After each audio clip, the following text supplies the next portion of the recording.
Assalamualaikum warahmatullahi wabarakatuh. Kembali lagi sama gua Diva Rizky sebagai host podcast malam ini. Untuk kalian jangan lupa like, komen, dan subscribe, dan juga jangan lupa nyalakan lonceng supaya ada notifikasi ketika video terbaru tayang. Oke, nggak usah berlama-lama lagi. Di sini gua udah ada narasumber yaitu Mas Sandi. Mas Sandi, Ya, oke. alhamdulillah. Gimana untuk kesibukan Mas Sandi sendiri nih belakangan ini? Mungkin bisa diceritakan ke penonton. Ya, perkenalkan sebelumnya gue Sandi Muhammad Rizky. Akhir-akhir ini sih gue lagi sibuk ini sih mas, belajar bahasa Jepang sih bang. Bagus itu ya. Ya. Oke nih yang udah gua baca nih dari email yang udah dikirim Mas Andi nih, itu tuh menceritakan tentang pengalaman horor di kampung nih, ya Ya, kan. betul mas. Boleh lanjut langsung cerita aja coba Mas Andi. Jadi pertengahan tahun 2022 tuh ada suatu pekerjaan usaha lah yang harus gue urusin, yang mengharuskan gue tuh pindah dari sini ke Pacitan, Jawa Oke. Timur ya. Yang dimana itu tuh tempat bokap gue. Nah, itu tuh pertengahan tahun 2022, bulan-bulan puasa ya. Oke. Jadi semenjak gue pindah ke situ tuh emang dari awal tuh gue udah ada feeling gak enak. Nah, padahal dari diri gue pribadi tuh gue paling skeptis banget sama hal-hal yang kayak gitu. Oh, lo nggak percaya nih ya? Lebih ke nggak percaya sih sebenarnya. Walaupun kita harus percaya ya. Cuma gue skeptis banget. Cuma dimulai dari kejadian itu tuh ngerubah pemikiran gue banget tentang hal-hal kayak gitu. Oke. Jadi tuh semenjak gue pindah di situ tuh banyak banget kejadian-kejadian yang nggak gue alamin di Bekasi ini. Oke, itu kejadian baru lah ya di sana. Kejadian baru banget. Pertengahan 2022 itu benar-benar ngubah pemikiran gue banget tentang hal itu gitu. Jadi dari awal gue pindah ke situ tuh benar-benar ada aja gangguannya. Apa tuh salah satu gangguannya? Contohnya ya, gue tuh kan sering banget begadang ya. Oke. Terus sayangnya gitu, atau enggak, pokoknya nggak bisa lah gue tidur cepet gitu, tidur selalu pagi gitu, jam 4, jam 3. Nah, pokoknya ada di mana jam-jam setengah 3 itu kan posisi rumah gue tuh jadi depannya tuh kayak alas gitu, bahasanya tuh alas kayak perkebunan gitulah, masih kosong gitu, Lahan kosong lah ya. lahan kosong. Nah, jam-jam setengah 3 itu hampir setiap hari itu pasti ada suara gamelan. Suara gamelan. Bener-bener gamelan. Bener-bener gamelan. Itu tuh gue nggak halu, dan itu tuh bener-bener setiap hari di jam yang sama. Kalau gue halu mungkin jamnya bisa beda ya. Iya. Itu jamnya karena lu ngantuk atau apa, tapi ini Heeh. pasti di jam segitu. Pasti di jam segitu. Oke, lanjut. Awalnya juga gue udahlah, nggak gue hiraukan gitu kan. Cuma kok makin kesini kok kayak tiap hari gitu, tiap hari tuh ada suara itu tuh. Oke. Lu sempat ngecek gak itu? Gue cek terus. Gue tuh skeptis banget kan sama hal kayak gitu kan. Oke. Mungkin gue nggak bisa dibilang pemberani juga, cuma gue nggak takut juga. Jadi gue skeptis, bener-bener nggak percaya aja, netral aja gitu. Oke. Jadi gue cek, nggak pernah ada apa-apa. Cuma pas gue cek ke depan, suaranya tuh menghilang. Nggak ada? Nggak ada, suaranya tuh Bener-bener nggak ada. nggak ada? Bener-bener nggak ada. Dan ketika gue masuk ke kamar lagi, itu suara tuh muncul lagi. Langsung? Langsung. Bener-bener langsung? Bener-bener langsung. Dan itu tiap hari. Kayak gitu. Seru juga sih. Oke, lanjut. Padahal kan katanya ya, setan itu kan dikurung tuh selama puasa. Cuma itu kejadian pas bulan puasa. Karena gue pindah juga pas pertengahan puasa itu tadi. Oke. Nggak berhenti di situ nih. Oke, ada lagi nih. Ada lagi. Jadi gue tuh kan kamar gue tuh depannya ada kamar lagi, kayak kamar tamu gitu lah. Tapi kosong kan. Posisinya kosong. Nah, di situ tuh bokap gue tuh nyimpen kayak kendi-kendi kosong gitu loh. Yang dari tanah-tanah liat. Dan itu tuh feeling auranya nggak enak banget lah. Selalu nggak enak. Dan nggak bisa ditutup rapet gitu loh pintunya. Oh, berarti kayak mungkin engselnya rusak lah atau jadi selalu kelihatan lah. Iya, selalu kelihatan tiap. Sialnya kamar mandi gue tuh posisinya ini kamar gue, ini kamar kosong itu. Kamar mandi tuh di tengah. Pintunya tuh begini. Iya. Jadi gue tiap ke kamar mandi harus lewatin itu dan harus bakal ngeliat. Iya, bakal ngeliat terus kan. Di situ nggak ada apa-apa sih sebenarnya, paling kayak suara-suara kayak barang jatuh aja kayak gitu. Itu kejadian juga malam tuh? Atau malam terus. Selalu malam berarti? Selalu jam-jam segitu. Berarti kurang lebih mirip-mirip kayak gamelan tadi lah ya. Di jam yang sama.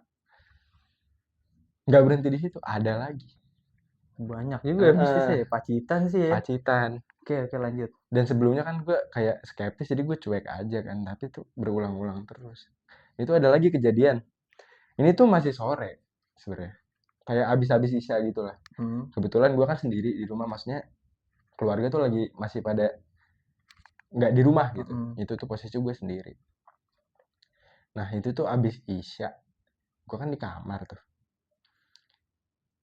Lagi nyantai-nyantai aja, nonton YouTube, scroll TikTok kayak gitu-gitu kan, lagi nyantai Lagi lah. nyantai lah, jam-jam nyantai lah. Nyebat kan. Nah itu tuh nggak tahu dari mana siapa yang ngetok-ketok itu. Jadi posisi kamar gue tuh, ini kamar gue nih kayak gini. Ini jendela nih. Ini kamar gue kan. Ini tuh langsung garasi. Oke, Jadi kayak ngadep garasi lah ya. mobil gitu kan. Dan itu dipagar semua kan. Nah itu tuh waktu itu gue lagi pusreng kalau nggak salah deh. Lagi nyantai lah pokoknya sambil sebat gitu.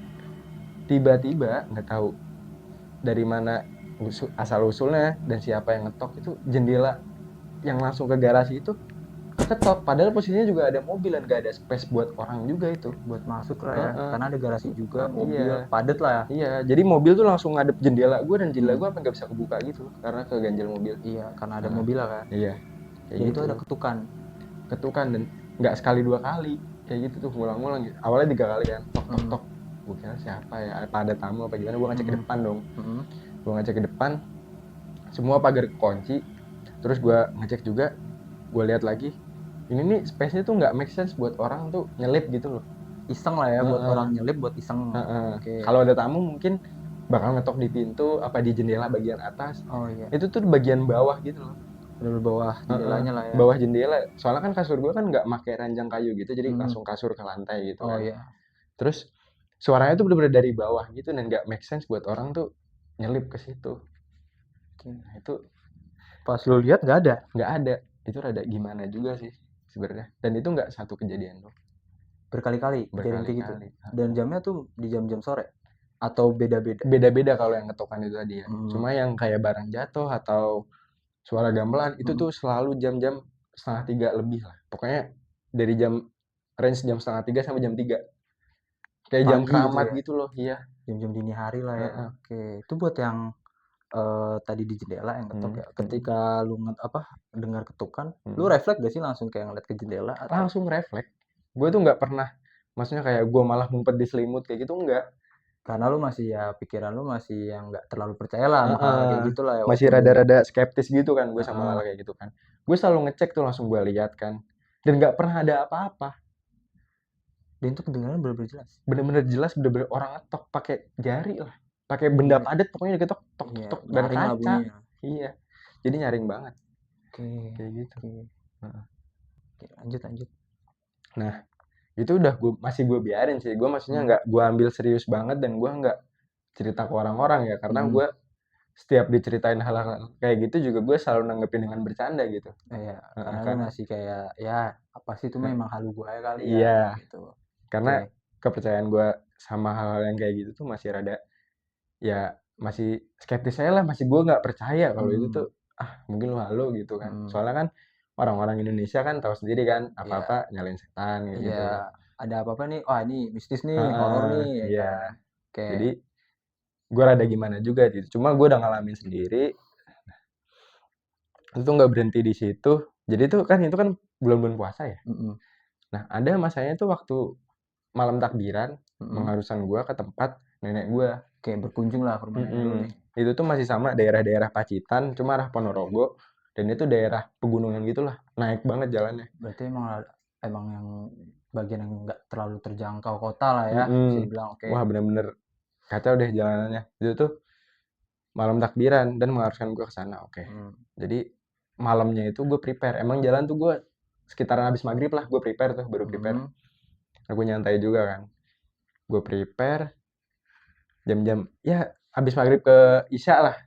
Masih sore dong. Masih hitungannya masih banyak, rame lah hitungannya lah ya. Rame lah. Dan siangnya tuh gue sendirian lagi di rumah kan. Jadi ya udah, gue lanjut prepare. Kok tiba-tiba ada kejadian yang sama yang sebelumnya gue pernah alamin. Di jendela, diketok lagi gue. Diketok lagi. Diketok lagi. 3 kali lagi atau berapa kali ini? Ini bener-bener kayak orang iseng lah. bener-bener kayak ngisengin gue banget. Oh, lu ngerasa Heeh. emang nih orang ada yang iseng nih kayaknya Iya, gitu ini ya? ada orang iseng nih kayaknya. Gue malah pemikiran gue di situ tuh, ini mah manusia nih. Soalnya bener-bener ganggu banget. Oh, kayak Heeh. pokoknya dari ketukannya tuh kayak ngerasa ini orang iseng gitu Iya, ya? ini annoying banget bener-bener nggak tahu lah entah orang gila, Mhm, orang sinding apa gimana. mhm, Itu tuh gue bener-bener dengan rasa emosi tuh gue ngecek ke depan kan. mhm, Gue cek ke depan, pintu semua gue bantingin mhm. dan nggak ada apa-apa lagi Itu pas gue kejadiannya cek. berapa kali tuh ketukannya? Itu random. Gue nggak ngitungin tapi banyak. Tok tok tok Lebih dari satu lah? tok. Iya, ritmenya tuh beda-beda juga kayak orang iseng aja. Tok tok tok. Kadang sekali tok tok tok dan itu tuh kayak kaca bunyi. Oke, iya, iya, iya. Heeh. Kalau orang iseng juga masa tangannya secepat itu sih? Iyalah, Heeh. maksudnya ya dia kan ada waktu untuk kayak ngumpet dulu Iya, mungkin kan? heeh. Kayak nggak make sense lah buat apa nyimpulin kejadian itu tuh isengnya orang gitu Iya, nggak oke. masuk akal. Mhm, Ya udah deh masih gue cuekin karena belum sebenarnya udah ganggu juga sih. Cuma ya gue mau gimana? Gue harus gimana iya, lagi gitu kan? karena juga lu ngeliat juga nggak ada orang gitu Heeh. kan? Gue mau cerita ke orang-orang juga, maksudnya gue nggak ada buktinya gitu. Mhm, Gue nggak sempat ngerekam kayak gitu kan. iya, Ya udah gue biarin, gue lanjut prepare. Gue jalan lah sekitaran jam-jam setengah 8 jam 8 tuh. Gue jalan ke daerah nenek gue itu tadi namanya mhm. Bandar. Oh, nama daerahnya Bandar, Heeh, oke. Bandar Pacitan itu kan. Nah udah gue jalan. Emang jalannya tuh di sana tuh bener-bener ini banget. Mas Lip apa? Horor lah bisa dibilang Sepi? horor, sepi, gelap, minim Mmm, pencahayaan itu bener-bener kayak masuk-masuk hutan gitu gak sih? sebenarnya iya kalau arah udah nanjaknya. Jadi Oh, itu tuh lewat jalur Pacitan Ponorogo.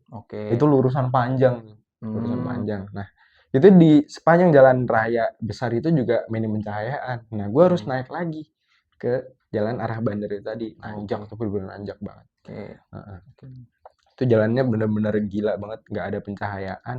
Dan sialnya karena gue minim pengetahuan juga ya, gue Mhm, baru di situ gue lewat jalan yang namanya Grenjeng. oke, Grinjing nih nama jalannya. Nama jalannya Grenjeng. Itu Itu lumayan terkenal tuh. udah urban legend banget buat orang situ, buat orang Daerah-daerah sana Bandar ya? tuh. Iya. Daerah sana, oke. Heeh. Bener-bener haram banget kalau lu sendirian lewat situ. Mhm, Bener-bener apalagi jangan malam deh, ya, apalagi malam. apalagi malam. Dan Oke, gue minim pengetahuan, gue juga cuek kan sama hal-hal kayak gitu. Ya mhm. udahlah.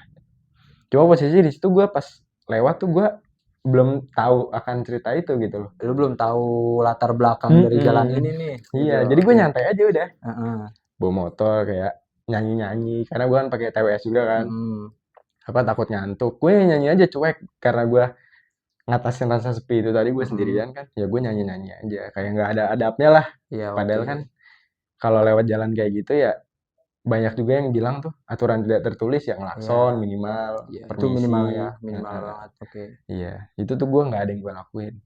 Nah, gue cuek kan. Ya Mhm. udah, gue jalan dan posisinya di situ hujan, Hujan juga? gerimis ya. Jadi kayak emang Oke. musim-musim hujan waktu itu, gerimis-gerimis gitu tapi jalannya tuh udah gerimis kayak yang dari siang gitu loh. Gitu. Hujan gerimis awet lah, Iya gerimis gitu, awet jadi oke. bener-bener jalannya tuh basah kan. Heeh. Heeh. Jalanan basah, posisi gue juga nggak tahu tuh, nggak tahu jalan karena gue baru itu juga balik. Mhm. Heeh. Jadi tuh gue balik bener-bener hitung jari lah buat ke kampung kayak gitu. Oke, Baru kali itu ada hitungannya baru lah ya, orang baru lah bisa dibilang. gue baru pindah juga kan. Heeh, Karena gue dari lahir kebetulan di di Bekasi kayak Bekasi, gitu. oke. Nah udah, jadi tuh posisi gue bawa motor tuh tangan kanan megang gas, Mhm. tangan kiri tuh megang maps. Oh ya, karena Heeh. lu nggak tahu juga jalan. Iya, Oke. jadi rada bahaya juga kan di Mhm, kondisi jalanan yang kayak gitu. mhm. Gitu ya udahlah gue lanjut, gue lanjut. Nah, ada momen gue jatuh, crash gue. Oh, lu sempet jatuh? Sempet crash juga jatuh karena jalanannya bener-bener segila itu. Nanti gue ada footage-nya kalau lo mau. Heeh. Oke. Jalannya bener-bener segila itu tuh kayak habis turunan ini langsung belokan tajam gitu loh, nggak ada yang ngira, nggak ada yang expect gitu. Heeh, Oh, dan di oke, maps tuh nggak kelihatan, nggak kayak gitu belokannya. oke, minim cahaya juga, Heeh. ya kan? Cahaya tuh bener-bener dari motor gua doang atau ketika gue nemu rumah warga di pinggir. Oh, oke, Heeh. oke, berarti emang gelap banget ya Gelap jalannya? banget dan jalannya tuh bener-bener segini doang gitu Setapak? loh. Nggak setapak juga sih, bisa dilaluin 2 motor? 2 motor bisa, satu mobil gede paling. Oh, 1 mobil Heeh. gede, Dan lumayan sih, lumayan sempit. pinggirnya tuh langsung jurang. Karena Karena udah dataran dataran tinggi. tinggi nih, Iya, udah di dataran tinggi, oke, bener-bener langsung jurang. oke. Itu tuh gue bersyukur banget gue masih diberi kesempatan buat hidup mungkin ya, main Iya. di atas ya. Oke. Gue nggak nyemplung jurang, hampir banget itu gue nyemplung jurang. Itu tuh gue jatuh di situ. Nah, gue jatuh di desa namanya, di dusun namanya dusun. Dusun. Heeh. Oke. Nah, itu tuh gue jatuh, gue ditolongin anak kepala dusunnya sama kepala dusunnya juga kebetulan. Oh. Posisi gue jatuh tuh jadi kan turunan begini. Gue masih di atas nih, masih mau belok gitu. Di bawahnya tuh rumah kepala dusunnya. Oh, Pas untung banget. aja ada rumah si kepala dusun nih. Iya. Oke. Gue nggak ngebayangin sih kalau Lu jatuh sendiri dan gak ada iya. siapa-siapa lah ya. Dan di jalan yang sepi, minim pencahayaan, gak ada rumah. Gak tahu Gerimis gue juga, ya kan? bakalan mati mungkin gue. Gak ada yang tahu sih. Nggak ada yang tahu Ya, ya. untungnya sih ya. Pas Oke. banget gitu lah jatuhnya. Nah, udah gue ditolongin kayak gitu, gue lanjut balik kan. Itu gue udah luka lumayan parah. Terus apa namanya, besokannya lebaran kan ya, gue tuh bener-bener parah sampai kayak ya nggak bisa ikut ngerayain kayak orang biasanya lah. Gak bisa Kayak gitu. ikut sholat id lah, jadi absen. Iya, Oke. pada lecet juga kan. Parah tuh. Nah, ada cerita unik juga nih. Itu tuh udah finish sebenarnya. Oke. Finish. Cerita uniknya adalah tempat gue jatuh itu. Jadi kayak ada perbukitan lagi dia. Posisinya tuh kan Pacitan udah tinggi nih. Dia ada bukit lagi di atas. Oke. Nah, di situ tuh katanya, kata orang-orang sana dan udah banyak orang-orang tua juga yang ngelihat. Katanya tuh ada kerajaan kayak kerajaan macan gitu. Kerajaan Jadi macan. tubuh manusia, kepalanya macan. Oh, wujudnya kayak gitu. Oke, lanjut. Sehubungan dari gua crash tadi kecelakaannya. Jadi di sepanjang jalan itu tuh, sepanjang jalan, nggak gerenjeng doang sih, pokoknya jalan-jalan Pacitan itu banyak banget korban jiwa karena remblong. Karena gue nggak sekali gitu? juga, nggak sekali dua kali juga rem gue ngeblong. Sempet juga. Padahal Padahal awalnya kondisinya mungkin aman ya. awalnya aman karena kebanyakan ngerem dan orang kan nggak semuanya bisa ngocok rem kan. Itu tuh jadi ngeblong dan itu banyak banget kasus-kasus orang remblong korban jiwanya tuh udah nggak tahu, dari dulu tuh pasti ada aja setiap tahun. Ada aja celakanya lah ya daerah sana. Karena remblong itu tadi kan. Nah, karena banyak, gue tuh pokoknya kejadian remblong tuh kejadiannya tuh pas turun ke kota. Jadi dari Pacitan turun ke kota. Oh, lu mau arah balik lah ibaratnya ya. Oke. Karena pas gue balik juga itu rem gue juga blong kebetulan. Sempet blong juga. Oke. Untungnya nggak panik juga kan, masih bisa ngatasin lah. Pas gue turun keluar itu untungnya nggak ada kendaraan lain juga, jadi gue masih selamat juga lah. Oke. Jadi se ekstrim itulah bener-bener jalannya tuh. Serem juga tapi emang yang kita tahu juga Pacitan emang banyak kabar-kabar mistis ya atau horor lah ya. Mungkin kayak salah satunya tadi yang kerajaan macan ya. Ya kan, kerajaan macan. Terus sama tadi jalan apa? Grenjeng. Oke. Nah, setelah lu yang udah lewat dari Grenjeng itu, lu dapat kabar ternyata jalan itu tuh mistis tuh, lu dapat kabar dari siapa tuh? Kebetulan dari orang tua gue sama nenek gue juga. Sama saudara-saudara gue. Lu sempet cerita atau gimana? Karena lu jatuh kan pasti nggak mungkin juga lu nggak ditanya. Itu rame juga. Saudara-saudara gue pada nanya gitu. Jatuh di mana kayak gitu. Berarti Grenjeng itu gimana?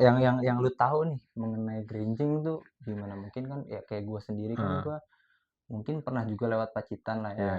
Emang jalanannya lumayan apa ya, bisa dibilang ya sepi, terus juga berliku-liku Pacitan kan. Bener-bener. Dan gue baru tahu nih yang namanya Jalan Grenjeng ya. Nah, yang lu tahu tuh Jalan Grenjeng tuh gimana tuh dari cerita-cerita yang udah dari orang sana lah ibaratnya, orang-orang lokal sana. Setelah kejadian itu tuh gue bener-bener dapat banyak banget cerita ya dari orang tua gue, dari nenek gue kayak gitu. Mereka tuh kaget ketika mereka tahu gue tuh lewat Grenjeng. Kenapa kok lewat situ? Padahal ada jalan lain. Ya gue cuek dong, maksudnya itu jalan yang paling dekat juga. Terus juga ya udah aja, ada apa sih gitu. Ternyata gue ngalamin sendiri, gue jatuh kan di situ. Mereka tuh bener-bener kaget soalnya sepengalaman mereka, karena mereka tuh hidup ya bisa dibilang lama lah ya di daerah Bandar itu. Dari lahir mereka tuh banyak banget cerita dari mereka, kayak karena banyaknya korban kecelakaan itu tadi. Jadi ada saudara gue kalau nggak salah tuh, dari mbah, dari nenek, itu tuh balik malam-malam juga, cuma lebih malam kan. Oh, jauh lebih larut lah. Lebih larut lagi. Dan lewat daerah Gerenjang itu juga nemuin itu apa namanya, mayat disenderin. Mayat disenderin gimana? Mayat Di disenderin. pinggir jalannya kah atau? Iya di alasannya, alas tempat hutan-hutannya gitulah Oh, nyebutnya. oke, kayak ya lahan kosongnya lah gitu. Iya, disenderin di pohon kayak gitu. Itu maksudnya wujudnya gimana tuh bentuk Mayat, bener-bener dibungkus mayat. kah atau Dibungkus kafan tapi oh, udah dikafanin. dikafanin. Tapi disenderin. Nah, ini ada hubungannya juga sama cerita kerajaan macan itu tadi. Apa tuh hubungannya? Jadi orang-orang gimana nyebutnya ya, orang-orang kerajaan macan itu itulah ya. Bisa bilang itulah ya, kerajaan macan lah. Warga-warga kerajaan macan itu dia tuh suka kayak nggak tahu deal-dealan kayak ngambilin mayat gitu loh dari daerah warga. Entah korban kecelakaan, entah gimana, gue juga kurang jelas dapet ceritanya. Cuma itu tuh kayak mereka disenderin dulu, ditaruh, entah nunggu sepi, entah nunggu matahari itu muncul apa gimana, pokoknya ntar bakalan diambil lagi. Jadi itu mayat warga tuh udah biasa aja, apalagi warga sekitar situ ya. Itu berarti kayak tradisi lah ya. Iya. Tradisi lokal sana lah ya, tradisi sananya. Lebih ke kayak kepercayaan sih. Iya, kayak kepercayaan gitulah, ya kan. Kalau kita cerna pakai logika pun kayaknya logika kita tuh nggak nyampe gitu, kayak nggak make sense aja kan. Iya, maksudnya disenderin kan buat apa Iya, gitu kan. terus kayak orang kepalanya macan, kayak nggak masuk Itu juga. akal gitu kan. Iya sih, bener sih. Cuma ya itu kan kepercayaan dari Kepercayaan juga. daerah sana, ya kan. Itu kayak mayatnya kan disender. Berarti pas paginya tuh nggak ada, hilang, bener-bener nggak ada. Jadi kayak kalau emang mayat orang, harusnya paginya masih ada dong. Iya, ya soalnya ya maksud gue pikir tuh kayak untuk kayak apa ya, tradisi lah nyenderin aja, tapi paginya mungkin kayak dikubur atau apa, tapi ternyata hilang. Mainnya hilang. Dan ada apa namanya, cerita lucu lagi soal ini, lebih ke lucu sih sebenarnya kalau buat gue ya. Jadi ada orang warga-warga kerajaan macan itu tadi, karena mereka di cerita itu, di urban legend orang sana tuh bener-bener kaya banget. Kalau cerita urban legend yang umumnya kita pernah dengar kayak Desa Saranjana. Oke, ya. Kayak tempat kaya gitu, tempat orang-orang kaya banget, kayak peradaban lebih maju daripada kita kayak gitu. Peradaban masa depan lah katanya mah ya. Jadi ada dari dealer Toyota. Dealer Toyota tuh nganter Pajero bener-bener baru dibayar cash. Terus ke alamat situ. berarti Itu ke daerah situ? Iya, ke daerah kerajaan macan itu tadi. Oke. Pas dia proses pengantaran berangkat, itu tuh nyampe ke orangnya, berwujud manusia biasa. Oke. Berwujud manusia biasa, terus melakukan perjanjian, deal-dealan kayak ya gimana sih, sewajarnya orang beli mobil aja gitu. Iya, oke. Habis itu pas pulangnya dari pengantaran itu tadi, tempat yang dia lewatin itu ya udah nggak ada, udah raib, udah alas semua, hutan-hutan semua. Langsung alas? Iya. Dan itu gue nggak dengar dari satu orang doang, gue dengar dari beberapa orang yang ceritanya sama. Ceritanya sama gitu. Berarti sana tradisinya lumayan kental juga ya. Maksudnya banyak hal mistis lah ya. Di daerah-daerah Pacitan sana. Iya. Wah, kira gue baru tahu juga sih. Maksud gue kayak kaget sih gue ya. Ya walaupun gue juga mungkin nggak terlalu apa ya. Kalau gue nggak ngalami sendiri, mungkin gue nggak bisa langsung percaya lah. Cuma kalau dari cerita ini juga cerita yang baru lah bagi gue, menurut gue kan. Nah terus tapi dari kejadian-kejadian yang udah lu alami nih, ada gak sih yang kayak bener-bener berdampak buat kehidupan lu sendiri? Mungkin kayak ngerasa jadi, oh gue kayaknya emang harus jadi sedikit percaya atau emang percayalah dengan hal kayak gitu atau apa gitu. Oke. Buat gue pribadi, dari kejadian-kejadian yang udah gue alamin tadi di Pacitan itu, buat gue sih bener-bener berdampak sih. Oke. Karena kejadian itu, pemikiran gue, mindset gue jadi berubah soal hal-hal yang kayak gitu. Oke, mistis lah, goib lah ya. Mistis ya. Jadi kayak dari situ gue udah mulai menanamkan ke pikiran gue sendiri kayak emang gue harus percaya kayak gitu. Maksudnya nggak ada salahnya juga kan percaya untuk menghargai kayak gitu. Karena gue udah ngalamin juga. Banyak lah ya hal-hal yang lo alamin. Iya, nggak 1-2 doang masalahnya. Kalau 1-2 doang mungkin gue masih bisa nyari pembenaran. Gue halu. Iya, atau lu lagi capek gitu kan. Oke. Dan iya, berpengaruhnya di situ sih. Di situ lah ya Bang. Mm-mm. Oke, mungkin thank you lah ya udah Mas Andi ini udah cerita ya. Mm-mm. Mungkin Mas Andi punya lah pesan-pesan lah ke para penonton mengenai dari cerita-cerita mistis yang Mas Andi udah ceritakan. Pesan-pesan gue sih ya Hmm. buat para penonton lebih ke ini sih. Kalau lu sebelumnya skeptis sama hal-hal mistis kayak gitu, mungkin lu emang benar harus ngalamin sih. Saran gua, sebelum lu ngalamin hal-hal yang gak enak, mendingan lu ya percaya untuk menghargai aja kayak gitu. Lebih ke untuk menghargai. Kalau kita tuh hidup nggak sendiri. Kayak gitu sih paling Oke, Mas. oke. Oke, terima kasih mungkin Mas Andi Oke, atas cerita horornya nih. Gue terima juga kasih kembali. jujur apa ya, cerita baru lah bagi gue. Jadi Nah, gue juga tahu nih ya kan daerah-daerah dari tradisi Pacitan ya kan terutama ya kan. Oke, terima kasih buat Mas Andi.